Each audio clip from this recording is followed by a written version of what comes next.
Anyway, yamu ajo yamu akwabadi about Adom TV so braso say the big agenda dwumadi bro say the ye kano ene West African Football Union no ye one more under 20 dwumadi a yekoso nti no say yenya bom matches ni wie sa no a na che say wo say the big agenda to so prekope say telenovela ma ene na chat room ntimi nto aso nti na che say wo say ye kahyem enkomo bebre hia wo say die e wo kasafidie so nti bre no abade a na wo say ye de etum na yekoyanim ne ye ba bedi nkoma fa enra the president His Excellency John Dramani Mahama and somebody ko tudwa western of abra na ye thank you to na o chere se enne se de galamsey atete omano efa bi apansa no ababe ye national emergency so beka ye se abanada na breso no there were calls say was he declare state of emergency na no akokwasa se be ya se nye se da bi inuru ho ne ho keka ho epedifo se wantu na ya onamodwo na emu asom nwo enra mapani tu anamo no ko fa se hwimpotam wo fa saa epono mu wonantim obi nka nkyerɛ so ma no ya sefa akafa kakra bi galamsey enti ne nsɛm odi tu dwa no ebi nyanto wase ani abo awuram ene ehya odi ato ahobambo nwumaku a etusa galamsey so se obi bia obehu na ono no sebe oye ne ho dua broni as wo bo ako nso na wo bo apa no se ni panyina ye nche omo emfa emrakwan so na ye be dika tie Ghana mampani ni nsama waka de afa galamsey ho na we declare say national emergency na fifiri ho a ensem waka toto aso nyina no eno nso ye de be ma. Our forests, rivers and green belts are national treasures, but we are alarmed by the environmental destruction that is reported across Awaso, Dadieso and Sefia and Rianso, mainly due to illegal mining. I must be honest, this is a national emergency. The National Task Force will continue its efforts to halt illegal mining in our forest reserves and on our water bodies. I've also noted the activities of illegal anti-galamsey task forces that go around extorting money from legitimate small-scale mining companies. I've requested that the authorities arrest and prosecute any individuals involved in this illegal anti-galamsey activity. Anyway, the President of the Republic, His Excellency John Dramani Mahama, and somebody to dra Western North. Thank you to our call na ayare hosem sanse videos ne footages ne bi we ba na hunu said ya sense asikoko mfu ahodo a ya tie gu fom na fe ye dwidwin sase ne na ye poto wram na ye konya de benya wie so ne ya sase ne dagwa sase eda ho emprontete na ensem ya ho no within the week na ba say accusations say free some of the small scale miners who say nipa bi torment womo with a task force no stoti sika fi womo what is oba there na aye no to galamsey ene wan tuase de ko ne ayero ne age bubo din akobobo yeru Joseph Yami na national organizer and afi first vice abanga edin na ehun nsem na se ba ne nam frama mu mpedifo ni nyina individual obi deny ne mum attorney general abetodwa secretary free na so achese all catchre yoko economic and organized crime organization say onye nhwemu mfamfa sampani mfo emienu ne obi a osu se o twaka ewo mu na yenko enhwe se ebetimi akan attorney general letter no per said ye eba abonten no any also directive to investigate allegations of illegal mining activities by named individuals. I write to direct your esteemed office to initiate investigations into suspected illegal mining activities being perpetrated by certain individuals within mining districts in the country. Or say this directive is born out of growing public concern corroborated by media reports and intelligence regarding the involvement of some citizens in unauthorized mining operations generally called galamsey that are in blatant contravention of the provisions of the Minerals and Mining Act 2006 Act 703 as amended by Act 995. These activities not only flout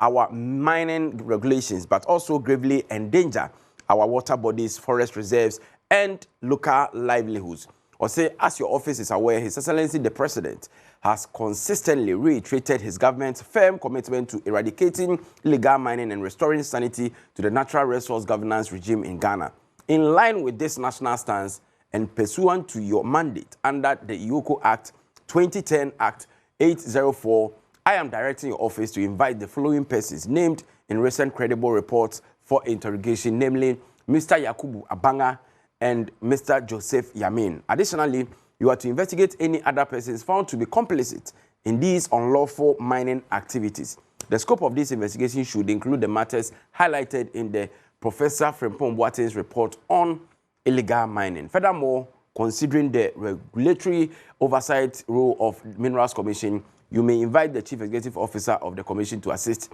in the investigations. I trust that Yoko will treat this matter with the urgency and gravity it deserves in order to uphold the rule of law and ensure integrity of our extractive governance framework. Yours in service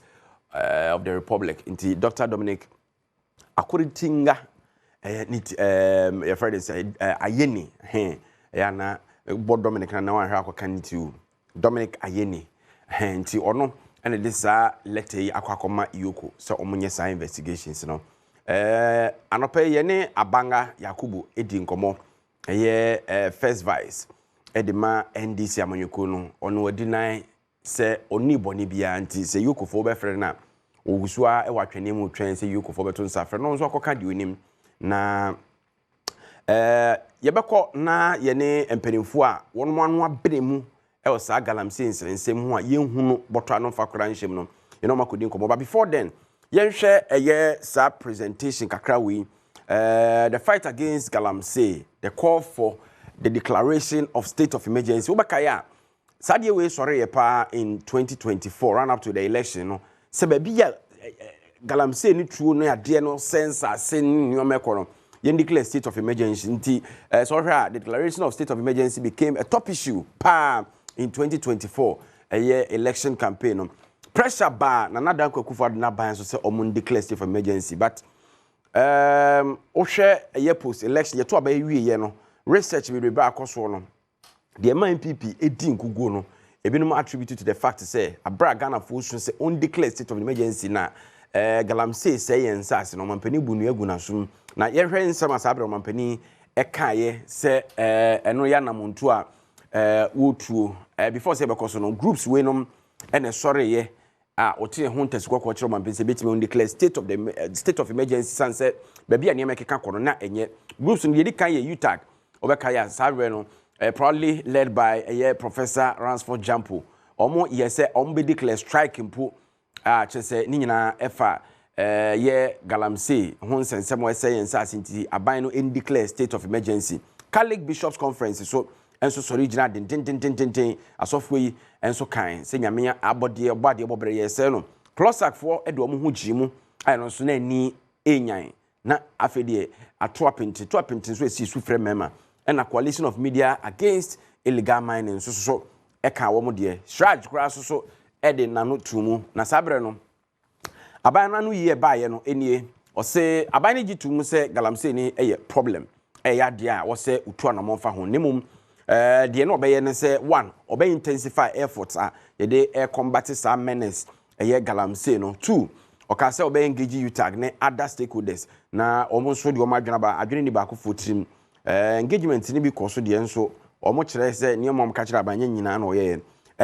okole on political parties ahodo so omo nyina mo asanse galamsey na nya ba akofo nkono nanane abrewa se be kusi bodo sa mesmesa nti eno so ho asem na ban no sabre no se declaration power of state of emergency there one declare nti ho asem kakra ebaye eno no na the context of the demand no or say na part of broader call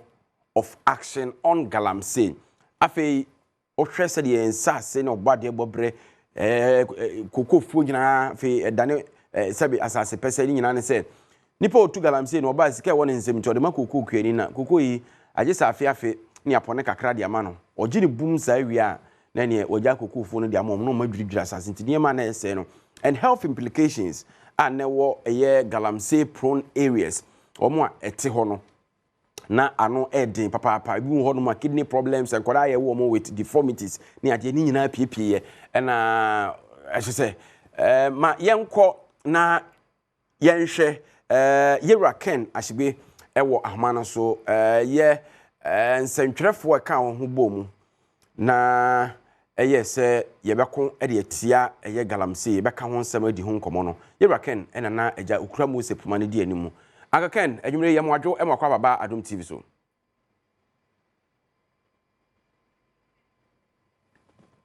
hello aka Ken no timenka I'm say yewra Ken ahoma no ate ma yemomoden se yensa ebetumi asan aka no na yetie ne nsema ode betutwa but se de medi kan no yewra Joseph Yamin ukọ the Facebook wo ho a oye write up akire de onim efa nsem a ekoso no ho akire mu se ono no yemo no pa ene yensoma no kwan bia so no ono aso mfa ne pe enkote tax force bia so de kwakutu sa na mo sebe galamsey ana se gudie tuo ho adwena efa no mem no yemfre no mfa na ma ne mfa na adwen meka ho ana sempu no oni opeso chese de keka no onim ho hwe nti na eno no mu aye na meka sa banga so so aba yi no ho ano but as to say yoko ebe invite some penimfo yi ana so invite o mo ne de attorney general de tu ato say you reference Paul Boatin so report no nsem bi wo mu a obehia se obe invite individuals bi wo mu no yenya yewra Ken Ashigbe ewa man so Uncle Ken enwere yam wadwo makwa baba Adom TV so yenya wadwo tse adomo aja hu ne hu wa che ofia se mo mfrɛ me Adom na dom mo nti obende eti ese amayate asempa na joy nko a dia mpa Uncle Ken say 30 years yenche also ba o na yedie ana yebeba all right yebeba all right amamfo yire fi say omo twitwa afuruma no wosu di mu akotene pa wo multimedia ha na o de akire yebeka eno ho asem yenhwe over the time me kabanda dana breso empintin kwa one ukuo moteye kasadodo na yekuo yenyina yekuo yenyina yekuo eteye ne kasadodo chese de also we bia edru bre na fe mo call for a state of emergency e wo galamsey ho sanse ba bia na ekeka ko no enra omampani ankasa Adom ti se da bi ade no akwakoduru no eye national emergency minim se yebetimi a translate e no to be a declaration of state of emergency se omampani agi atum ne de na se ade no ba bia na yesi yemfe ani hwesa ayehu pa no ho na yesi yenyina ani hwe Bofu kasa no any emrano because OSHA constitution one it talks about a declaration of a state of emergency but also say we know a national emergency and who's the mention and your lawyer I'm better me who ye and order tafre hon kakra media so omampeni nankasa who there state of emergency some ye statica ye nyamba na nanado president na enya ye bomu abobo se ade insio no many potoye no na wo hwe nanka ye kaka nkese ye 5 NTUs wo potokasa na ade kodu 14,000 NTUs na wo hwe amanfo a insio a say wo hwe kwaye a say amanfo ewu insio any normal SS no nanka ye nya into Usha Ghana coalition against galamsey ye ko ekohun ye so krata koma mampeni ye nkohu minister no e kanoma attack the minister no say on kan che mampeni say ye no ensure no binum so kwaye no amafo so eko almost say ade bi bi say to krom say obi enya ne concession na ebinum go eche no nanka obraji some places in Yano, you better declare state of emergency. It is a Omampeni Ankaze who says a national emergency. And the Yan says Omampeni better declare state of emergency. Now, special powers are Omampeni, Ebema, various agencies now dealing with law enforcement. To see making sure say making a specialized court within a few 24 hours. To me, you show me an oko to you know we are you do what now before you know what to if you say and now so say them special powers. Ya ka say nsuo bi so galamsey for no egusu no obi anko and akwa ni bi mu amanfo ekọ because we should be to say aprewa ni nkran ya yekoti wu eduma say amanfo ni bi akọ akwa ni bi mu a ye you can't say you claim me back no. Why she commission me call why you be scared to join and you know you know or it is a place senior of emergency no. Because you can say is no. And no man say well yeah man yan sha e betimi agim sem. Okay. Uncle Ken, edrum rebia eja yamanyofo ya na omo anu asemi ya na anu asem no yakoyi kakakra because run up to the 2020 election, some members of the ruling government say no monam galamsey site any galamsey for no kasa saban ni gumo djuma ere ba ba man kwa moye djuma no me kai say president tankasa so somewhere is it oboase na be bisa men kai the exact place kan say omo a ya chichi omo atum e wo galamsey ho no ba obehwe say e be jai wo mu bi ne ho keka ho sansem no ofo say afei with general admission after the reality not done on the president when we say ade no enya goodie sa and then maybe if I no man wa ke nyampa sometimes they are there if you say am the 18 say amount for people so ya buy na aba into ye na ye to galamsey no no go brand ya now o she class I can't patch down kakra me na say ahoma no popo patch me wo baby chetian o se me kazia afede mete okay and I can say 2016 2017 no but no man try no now pay MPP for no here ya ba na no muji we no illegality no efi NP font na 2024 2025 this same by idea and yes I see you say the NDC for MPP for no o ma ka o na say NDC for no away ni omudi adisaboni nti eno na ye me de kese pa say no ma ba kwa ye ko hu minister ye tu na ni was coalition politically exposed persons are involved in galamsey. Okay bibi anka okay bibi o say 2016 2017 no no MPP for no take over from MPP for no but this time around no o ma ye collaboration that's one you take over say that I am major I collaboration let's omo mienu nyina ate ase say da bia de na ye di e beboa yen omudi omusa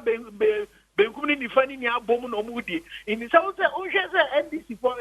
NDC eba power ye friend say excavators no man da be no be krama na ba de ba ye 3000 na ye abinding in status so at the ye de status in the excavators no man na wo ho na MPP for no mo 8 years no omo no ma gada inti se fia no NDC for say abind na ba ti omo no mo eni omo no mo kita 60% na pe mo amu excavators no man mo ye be ma mo 40 and 30%. Sana de na kosi. Etina ye say ye Ghana for ye nsuo ye nsase e na omo de bo woncheni.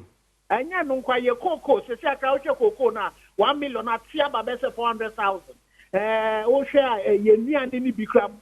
duboni ni bi kom. O hwe ye wo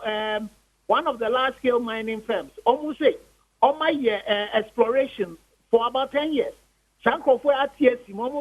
about $5 million dollars a equipment on my ATS. Almost it's no money near a home bottom. Okay, say Reuters, Reuters can say for the last 5 years, $11.5 billion. And the Yesika Ghana, gold, I had Yakama, Nonia, Yanti, Osha sa DDP by the core IMS in a 11 point something billion. I call individuals bottom omuntiashe almost say assassin. The idea AD would them papa. If you haven't made the say some minister for lands and him so on fan comma president. waye bi mu adwuma baako na ye sa statement here attorney general issue politically exposed person yes ye investigate you confirm omo a friend is saying yamin any baako bi abanga ono na your friend is saying Professor Frimpong Watin report no so Jubilee House for na no pi na omo ye no so almost eka ho including a contaminant bonia or yeah what no nimre for reserve ono kra na the very this week here and na yen okay 4 of us many lawyer Martin Pebu any Adam ne Kofi Kwame Sapmasi edu ye petition stand reminder come IGP say ade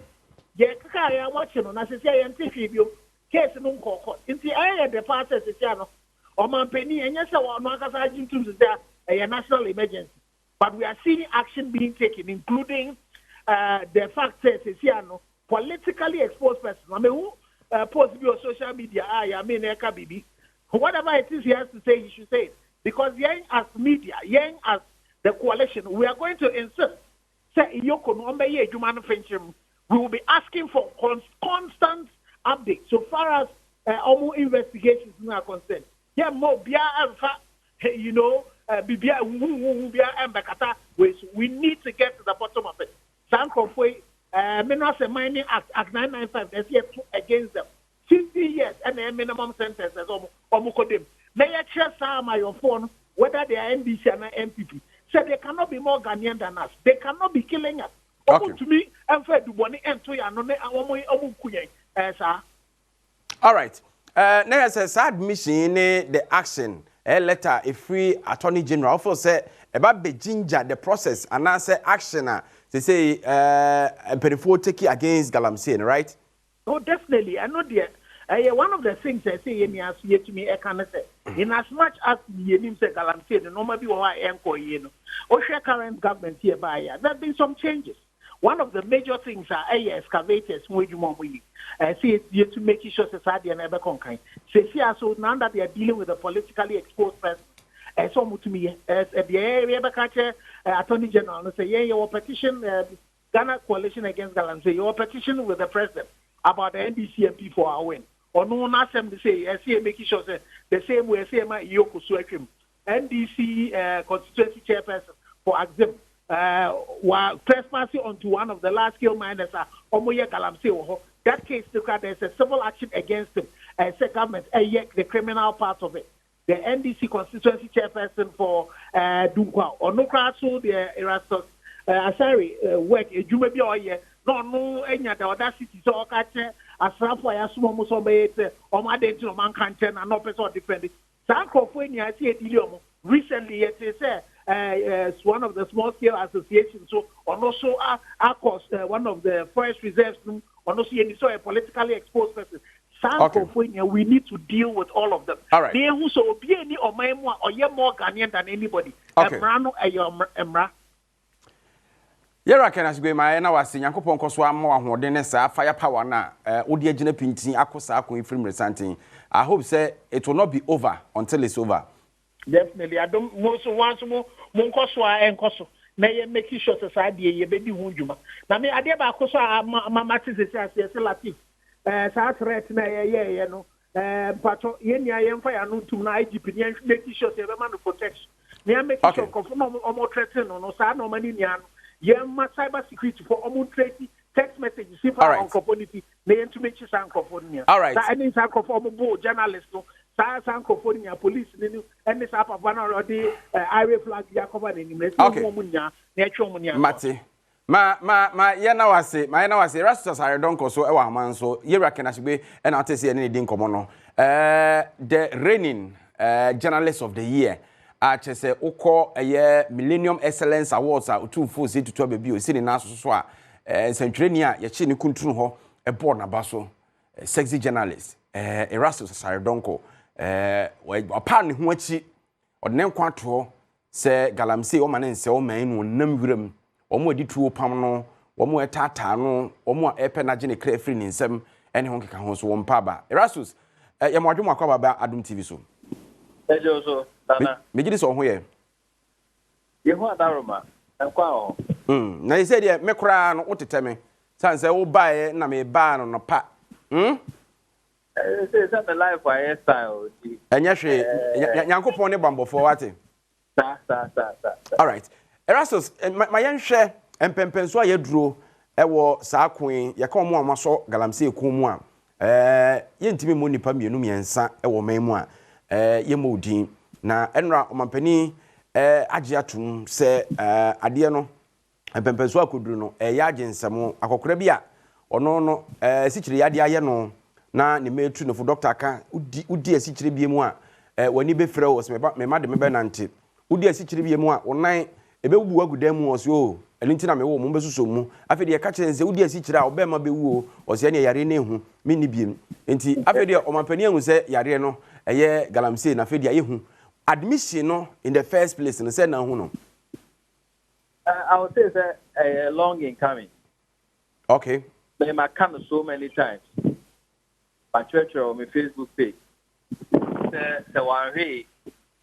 Then the other better a couple of the crowd. Hey, sir. Yes, I'm at my campaign. Edia na hu sa no. Na Beijing say admission no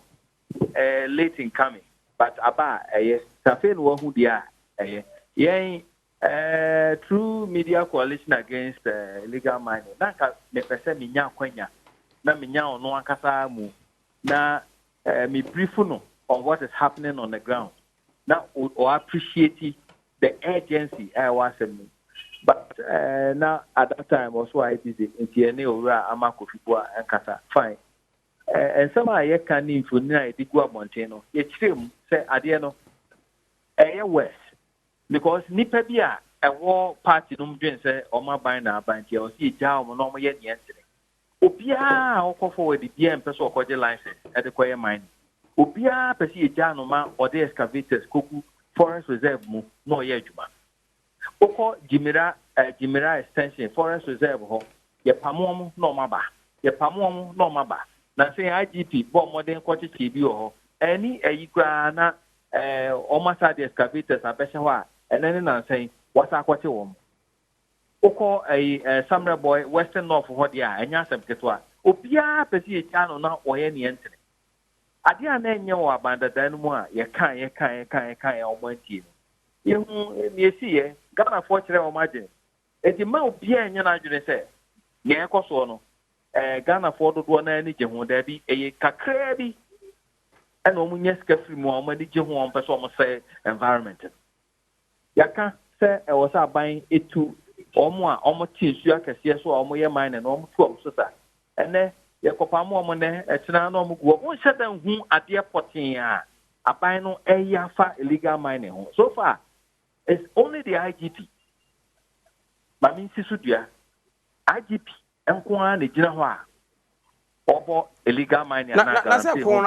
ba kofo ntumi o ba kofo nkyere damfo sa pepe enu ni asamo ada bia me ka se da bi o na Erastus so ka se only IGP se na no dey a na launch eye blue water guard o se den se omo no de ensuo so nko na omo na omo nya effective sa tell me operation omaye within the last 1 month. Operation do say no my. Oh, I'm saying enro say any 3 days me say omo akwa say champagne bi ni niam bi wan kobra ne nchen ho na. Ani say so wanya na tie sa dia say na unim nipa do do ete ankobra ne so unim no pa do do ete pra ne so ifri tifo pra so eba tifo kotochi esa do champagne egu pra ne so me ba o ayi ye recognize go kan say BCC say kan no de bi anka NDC abai bia na oma pam MPP for no omo na TS but say kura de akoda ne collaboration oma merge na omienu nyina aka abomu enti bia NDC na ono na ba power no mo mbeje kese na MPP ni na sebe opposition no age kakra wo so woni na mu no sa na wahu no na say maka emze enya o platform yi so Adom ha ya no meni menu aba atwetwe nkomo maka pen se ba bi wo ho a wo kwa MPP for no mo ye adwuma at that time no and as say NDC for ba power no mo aka omo ntoma atwuma no and as say omo ye galamsey no baby bebre hey and a baby so ho so a party ahodo NDC wa ba mu no party executives ahodo and I come ho abubu a omatu ase forest reserves mo a omo say no na ne ameka ne say eya nipa bebre frame omo ya omo say wo haye na jai ma yenye adwuma na yenye adwuma na yenye adwuma beba system dunkwafo a omo eye galamsey e wo bridge ho ofin no ho ene lorry kwan ho obi a ye nya no no nkwa ne entene na na bi busa se sade a na enye e wa banda da mu a ye ka ho asem a no Ghana fo gina so etuti a omo no enti enne aban na sesante ye ana se nye enti ye nya amanfo mo obi anya ne entene enti me meka se the president aja tum se ampa ni aida bia ye ka kire no se ade no ayedin enti ye declare state of emergency especially on yensu ahodo pra ankobra ofin oda esiri bremu tano bia ninyina say yen declare state of emergency on the river bodies na yen take asrafo a the navy fo yen ti onwum na enye adisuade say yen konsuo hu nkoye mining eho ye no go area say otimi yen sa at least ensuo no kra ni ti amakuafo a ewo wo sa ensuo no ho no enya di kra de yekua ye beka so waye bi okay afi forest reserve mu no emra ma ho kwan se de license emma small scale miners emma omo ye mining forest reserve mu yes emra ma kwan ye ma small scale mining license our forest reserve all right but then you who say dodo na na ati agumu a omo ye adwuma asam no so yentimi ni nkomo ni nyina erasus mai na wase ye besa to aso erasus asare donko na oy multimedia journalist a wotu ne ho asi wo ba nsɛmfa illegal mining ho dia wono na sumu ahenche na meka say me wo enua be ma bako e wo ye nchen a ono se eba eye concern small scale miners a ono ne penimpa wo da wo ma no ne din e de Michael Kwadwo Pepra Kwadwo ye makwaba winia bejoso na aponu mboko de ya adum ni ahwe sese ese batakari adoso nti am ye hu kremu pa mo ka mo say ye nsa ase ne kwaye no ho obi a oye small scale mining ana obi a oye small scale miner ayo obi a wafa emra kwan so aje ninkrata sebi wetua all the necessary taxes e dey amaban o say nyina ti ase say mining is enshrined in the laws of this country sebi Ghana ye ka adwumaku a mo Ghana mining ka ho yawo large scale mining say ne boni betu for magudie and was small scale mining say the Ghana ni betu for magudie say be mra emobi ho kwan say otumi eye minister mra emobi ho kwan say ebe gazette no so ye ohene the same mra na esa ma Ghana ni ho kwan so koji ne nkrata nti mebo emra kro na ne mam ho kwan se mo so mo be mo adwuma nti wo hwe ye chi TV so a sa video ye etwagu yi se ebia mo nkrofo ni bia na se nipa bi eye eniema se ya hu ne sa adwuma kro na mo wom aya na mo hu ne se aminua as a Ghanaian and as a citizen me Ghanaian se bi se Ghana yentimi ko obi for obi country say e kodane sa nipa no se be ye nyina ye hwehwe ne se de e koso a enye de as a Ghanaian me ye a good citizen there de enye you will not support say obi sense you especially say mu edins you so sense you na ebi mu so e kwaye mu a omu say no there something as be we bunsam kwa na we be for cry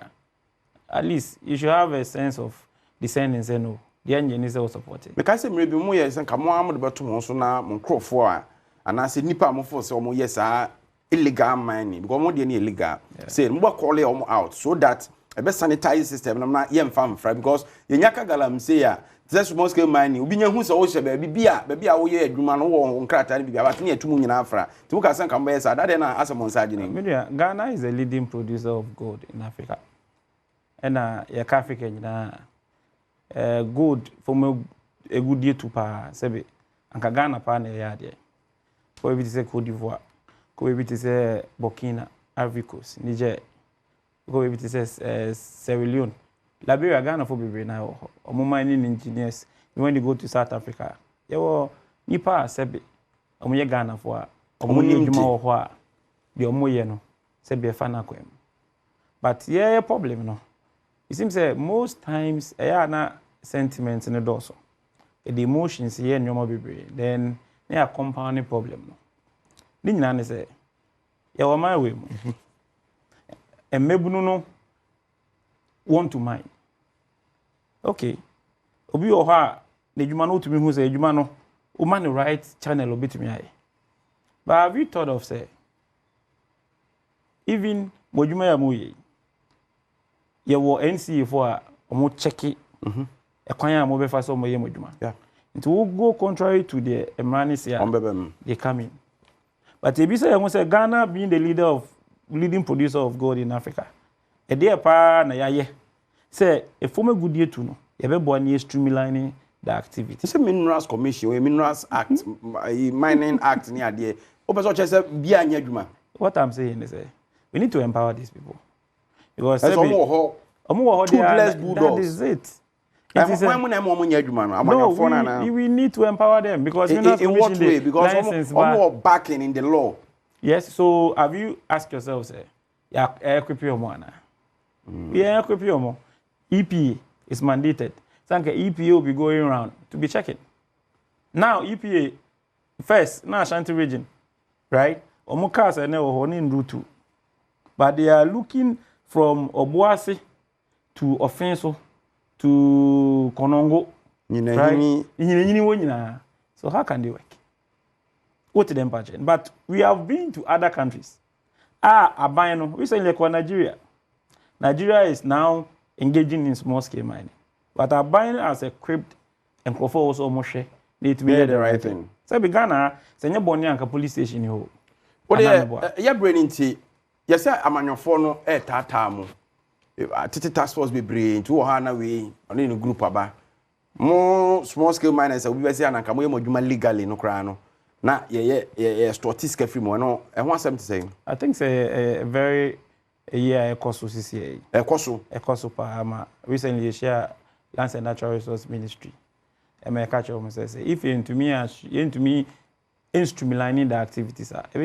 tax force no tax force we do they say be say o ye president be say no hu oh tax force in the me crash one site no more crack